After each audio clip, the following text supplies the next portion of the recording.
বসে ডিসিশন, এই কথাগুলো বিক্ষিপ্ত হওয়ার কিছু বলার নাই। আমরা সবাই রনকেদার ভাই ভাই, আমরা এই আন্দোলন প্রত্যেকটা এখন পর্যন্ত আমরা স্টেপ বাই স্টেপ আগাচ্ছি।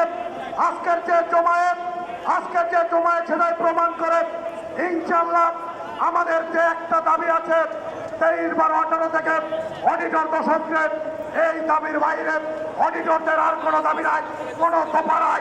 একটা মাত্র দাবি অডিটর দশকের রায়ের পূর্ণাঙ্গ বাস্তবায়ন, এর বাইরে আমাদের কোনো কথা নাই।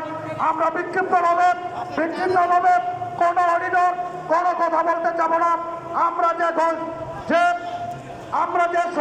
কর্মসূচি গতকাল ঘোষণা করেছে সেটা আজকেও বললাম, আজকের দিনের ভিতরে কেউ যদি জানি না হন, ইনশাল্লাহ আমাদের এই কম্পাউন্ডে আমাদের জীবন থাকতে কেউ ছাড়া কোনো ক্যাডার অফিসার এখানে ঢুকতে পারবে না।